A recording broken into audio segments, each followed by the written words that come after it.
So moving on, जो हमारा next conspiracy theory है, एंड ये भी आई थिंक काफ़ी फेमस है क्योंकि विराट कोहली फैंस जो टॉक्सिक हैं वो काफ़ी बोलते हैं ये, Rohit Sharma plays every game despite not passing the fitness test.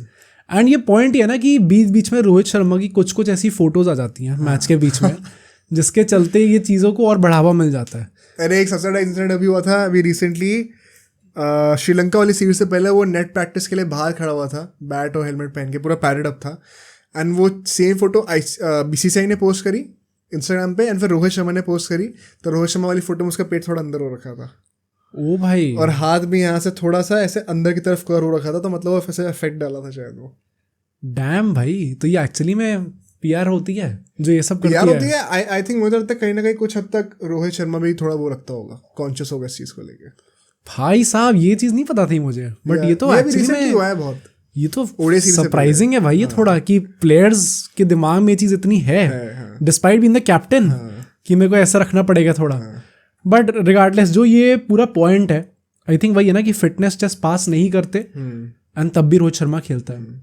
I think इतनी स्टूपिड चीज़ है एक्चुअली मैं कहना, क्योंकि ये जो यो टेस्ट मैंडेटरी करा गया है इंडियन टीम के लिए, इसका मैंने सबसे पहला जो इंटरव्यू देखा था वो अंकित कालियार था जो कि स्ट्रेंथ और कंडीशनिंग कोच हैं बीसीसीआई के। उनने ये चीज़ बोली है कि रोहित शर्मा की फिटनेस काफ़ी अंडररेटेड है, मतलब लोग जानते नहीं एक्चुअली में कितना फिट है वो आदमी। एंड उनने कंपेयर उसको कोहली से कर दिया था ना। आई एम नॉट श्योर कि कोहली जितनी फिटनेस है, ऑब्वियसली देख के तो नहीं लगता, अब वैसे पता नहीं हो या ना हो। आई थिंक वो स्टैचर दोनों का इतना बड़ा है कि आप किसी और से कंपेयर करोगे तो थोड़ा डिसरिस्पेक्टफुल लगता है। राइट, तो for the sake of it बोल दिया होगा। तो उनने कोहली का बोला है। नाउ आई डोंट एग्री कि कोहली जितनी है, बट एक क्रिकेट, हर एक स्पोर्ट खेलने के लिए आपको एक स्पेसिफिक लेवल ऑफ फिटनेस चाहिए होती है। मे बी आपको जो लेवल ऑफ फिटनेस क्रिकेट के लिए चाहिए शायद फुटबॉल के लिए उससे ज़्यादा चाहिए होगी, स्पेशली एंड्योरेंस जैसी चीज़ें होती हैं उसमें तो ज़्यादा चाहिए परसेंटेजेस काफी कम होने सेम स्ट्रेंथ के लिए तो शायद फुटबॉल में उतनी नहीं चाहिए, आपको क्रिकेट में ज़्यादा स्ट्रेंथ चाहिए, अपर बॉडी स्ट्रेंथ। तो हर एक स्पोर्ट खेलने के लिए आपकी अलग अलग रिक्वायरमेंट्स होती है। आप टेनिस प्लेयर्स को देखते हो, वो इतने स्किनी स्किनी क्यों लगते हैं? वैसे तो बहुत फिट है। अरे भाई कोई एग्जांपल लेने की ज़रूरत ही नहीं है, हम अपना एग्जांपल ले लेते हैं, या फिर तुम लोग भी कभी नोटिस करना। एक दिन मैं जिम गया, जिम मैंने जो मसल्स हिट करी उसमें सोरनेस हो रही है। मैं क्रिकेट खेला अगले दिन तो ऐसी मसल्स में दर्द हो रहा है जो कि जिम में यूज ही नहीं हो सकती थी। मैं फुटबॉल खेला उसके अगले दिन तो मेरे उन मसल्स में दर्द नहीं हो रहा जिनमें क्रिकेट में दर्द हुआ था, वो अलग ही मसल्स में दर्द हो रहा है। वो बहुत सारी छोटी कॉम्पेंसेटरी मसल्स होती हैं जॉइंट्स के बीच में अलग अलग पोजिशंस पे।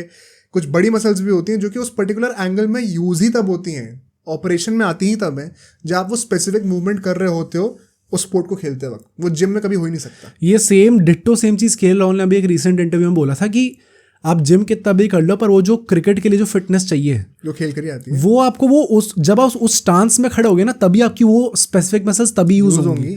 एंड इसके चलते ही मतलब मुझे ये लगता है, बेसिकली मैं यही कहूँगा कि सुनील गावस्कर ने कुछ टाइम पहले ये चीज़ बोली थी कि यार अगर आपको 6 पैक वाले बंदे चाहिए तो आप मॉडल्स को लाओ, फिर क्रिकेटर्स को मत लाओ, क्योंकि मॉडल्स की फिजिक तो और अच्छी होगी भाई। विराट कोहली की फिजिक भी उनके सामने नहीं होगी कुछ। अगर आपको क्रिकेट खेलने वाले चाहिए तो फिर जो फिटनेस टेस्ट पास कर रहे हैं उनको खिलाओ। ये मत देखो किसका पेट निकला हुआ है, कौन ज़्यादा चबी लग रहा है देखने में, कौन ज़्यादा बल्कि लग रहा है देखने में। सरफराज खान के लिए आई थिंक ये बात सुनील गावस्कर ने बोली। हाँ राइट। अगर कोई बंदा बैटिंग पूरे दिन बैटिंग करके 200 रन बना रहा है टेस्ट मैच में तो वो मैच फिट है, फिर वो जो रिक्वायरमेंट है उसके लिए तैयार है। वो क्रीज पे खड़ा होकर खेल रहा है तो उसको जो चाहिए वो चाहिए।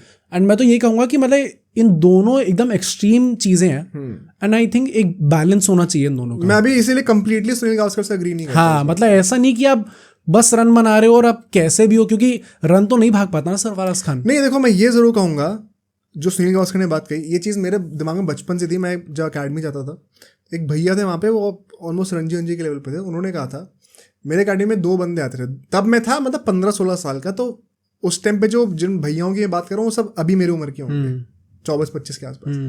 तो वो भैया सबसे सीनियर थे। उन्होंने 2 और लोग थे उनके बारे में बात करी थी। उसमें से एक था जो कि प्रैक्टिस में कभी टाइम से आ रहा है कभी नहीं आ रहा, फिटनेस के नाम पे आया क्यों करनी है फिटनेस, ये सब वो है। पर मैच जब खेलता था तो पूरा मैच खेलता था और तगड़ा खेलता था। और एक था जो कि पूरे टाइम फिटनेस कर रहा होता था मेरे साथ, पर वो था कि भाई फिटनेस का है पर रन नहीं बनते उससे। तो वो भैया एक बार कह रहे थे ऐसी मेरे से अलग से बात करते हुए, मतलब मैं नेट के पीछे खड़ा हुआ था, बैटिंग करके आया था और वो बॉलिंग करने आ रहे थे, रनअप फास्ट बॉलर थे तो पीछे आते थे बार बार।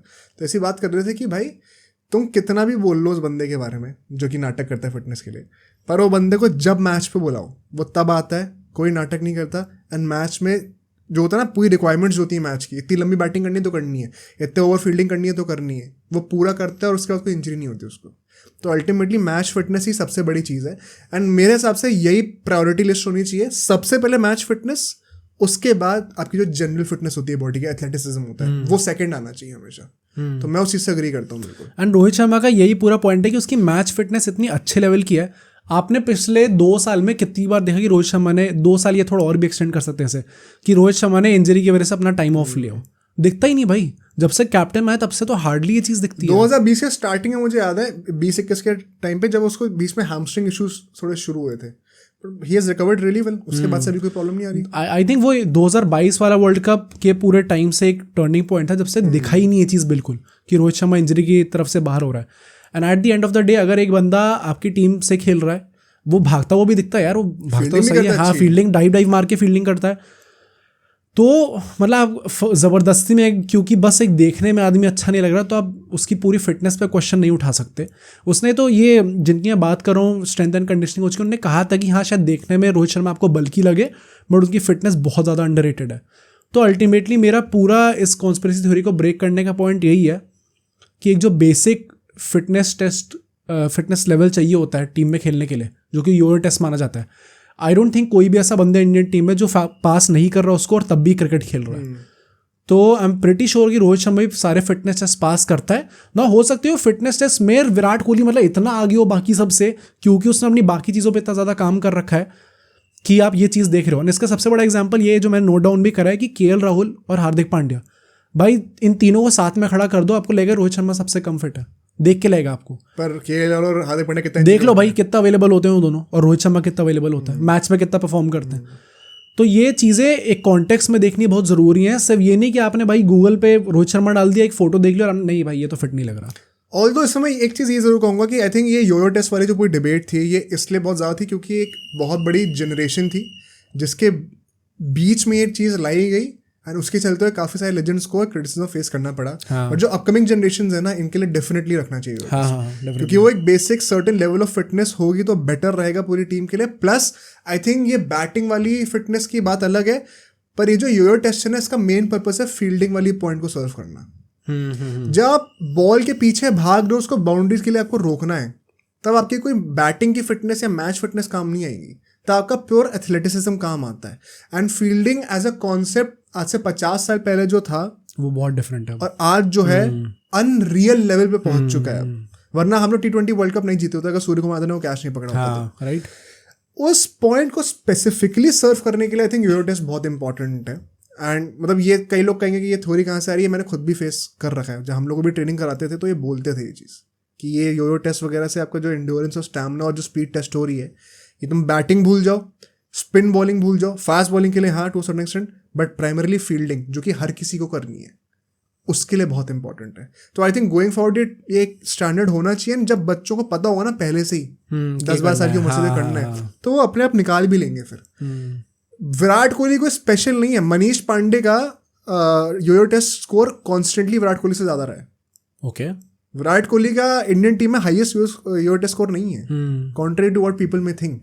बट मनीष पांडे कितना टिका क्रिकेट से। अभी जो लास्ट न्यूज़ आई थी उसमें ये भी था कि शायद शुभमन गिल ने भी बीट कर दिया था विराट कोहली का ये। चलो वो तो एज, अब वैसे एज क्या भाई, विराट कोहली तो नहीं, पर अच्छा देखो बीट कर दिया, बट इंडिया वर्सेस न्यूजीलैंड का जो अभी वर्ल्ड कप का सेमीफाइनल था उसमें शुभमन गिल क्रैम्प्स में था और विराट कोहली कैसे भाग रहा था। 1 सेकेंड, मैच फिटनेस और योयो टेस्ट में फर्क होता है, तो उसको कभी मत भूलना। बट हाँ, योयो टेस्ट आगे जाके एक अच्छी चीज हो सकती है। अब सोचो अगर एक क्लिप इतनी बढ़िया थी तो पूरा का पूरा पॉडकास्ट कितना बढ़िया होगा। तो अगर आपको इसी क्लिप का पूरा पॉडकास्ट देखना है तो यहाँ पे क्लिक करिए, और अगर आपको ऐसे ही और क्लिप्स बिंज वॉच करनी है तो यहाँ पे क्लिक करिए।